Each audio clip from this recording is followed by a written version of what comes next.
हाँ जी, तो अब नेक्स्ट टॉपिक स्टार्ट कर रहे हैं आपके साथ, money received against share warrant. तो ये टॉपिक जो है हमारा, ये शेयर होल्डर्स फंड में जब आप बात करते हैं, शेयर होल्डर्स फंड में तीन चीजें आती हैं, share capital, reserve and surplus, और थर्ड है हमारे पास money received against share warrant. पहले दो आपके साथ पहले डिस्कस कर चुके हैं, अब money receive against share warrant को डिस्कस करते हैं। तो सबसे पहले तो आपको ये समझा दें कि मनी रिसीव्ड शेयर वारंट जो है हमारे पास, ये आपके कोर्स में इसका अकाउंटिंग ट्रीटमेंट इवेल्युएट नहीं किया जाएगा, ठीक है। तो अकाउंटिंग ट्रीटमेंट नहीं आएगा आपको एग्जाम्स में, बट फिर भी जहां पॉसिबल है वहां हम आपको इसके प्रैक्टिकल क्वेश्चन कुछ करवा देंगे, दो इसका अकाउंटिंग ट्रीटमेंट आपके सिलेबस में नहीं है, ठीक है जी। चलिए तो बात करते हैं money receive against share warrant है क्या। देखिए क्या होता है, कई बार बहुत जो अच्छी कंपनियां होती हैं, रेप्यूटेड कंपनीज हैं, उनके शेयर्स लोगों को मिल नहीं पाते हैं, ठीक है।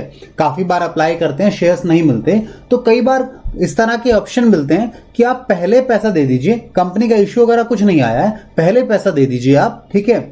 अच्छी कंपनी है, मानो रिलायंस कंपनी है, रिलायंस कंपनी में का आपको शेयर चाहिए, मिल नहीं रहा है, तो कंपनी आपको इस तरह का ऑप्शन दे देती है कि आप पहले पैसा दे दीजिए और उसके अगेंस्ट एक डॉक्यूमेंट ले लीजिए, एक वारंट ले लीजिए, और जब शेयर इश्यू होंगे उसमें आपको शेयर दे दिया जाएगा, ठीक है। अब ये जो बीच का पीरियड होता है, जिस दिन आपने पैसा दिया और जिस दिन आपको शेयर्स मिले, इसके बीच में आपको कोई डिविडेंड वगैरह नहीं मिलेगा। आप सोचें आपको उसके बदले में डिविडेंड मिल जाए या इंटरेस्ट वगैरह कुछ मिल जाए, ऐसा कुछ नहीं होता, ठीक है। तो इस तरह के डॉक्यूमेंट को जहां आप पहले पैसा देते हैं और शेयर आपको बाद में फ्यूचर डेट को कभी मिलेंगे, कोई फिक्स डेट नहीं है, उस मिलेंगे, तब उन्हें क्या कहा जाता है, शेयर वारंट कहा जाता है। अब क्योंकि ये जो पैसा कंपनी ने लिया है, शेयर वारंट दिया है, ये कभी ना कभी शेयर्स में बदल जाएगा, इसलिए इसे शेयर होल्डर्स फंड की हेडिंग में रखा जाता है। इसका रीजन भी यही है रखने का, ठीक है। आइए अब जो मैंने लिखा एक बार मैं रीड करके समझा देता हूं, फिर आगे चलेंगे। देखिए हमने लिखा है, money received against share warrant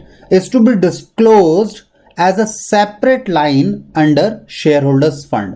share holders fund में इसे सेपरेटली डिस्क्लोज करते हैं कि शेयर वारंट का कुछ पैसा है क्या कंपनी के पास, ठीक है, पहली बात। दूसरा, इट गिव्स होल्डर, इसके जो शेयर वारंट का होल्डर होता है उसको एक राइट मिलता है, right to acquire certain number of shares of company in future, ठीक है। आप शेयर वारंट के होल्डर हैं तो आपको एक राइट मिल गया कि आपको फ्यूचर में कुछ नंबर ऑफ शेयर्स मिलेंगे, ठीक है। अगेंस्ट पेमेंट इन एडवांस, इसके लिए पेमेंट आप एडवांस में दे चुके हैं जब आपने शेयर वारंट लिया, ठीक है। चलिए, by holder of share warrant, ये स्पेलिंग थोड़ी सी गड़बड़ है, ये वॉर ए होना चाहिए था, ठीक है जी। तो यही बात है छोटी सी, शेयर वारंट क्या होता है बस आप इतना समझ लो, और इसका प्रेजेंटेशन कहां है, शेयर होल्डर्स फंड में। ये तीसरा आइटम है, पहला है शेयर कैपिटल, दूसरा आपके पास क्या है जी, दूसरा है आपके पास बताइए रिजर्व एंड सरप्लस, और तीसरा है शेयर वारंट, ठीक है। तो आप एक बार इसे नोट डाउन कर लो, फिर मैं अगले पॉइंट पर चलूंगा, और अगला पॉइंट हमारा है share application money pending allotment. तो जल्दी से लिखिए आप इसे।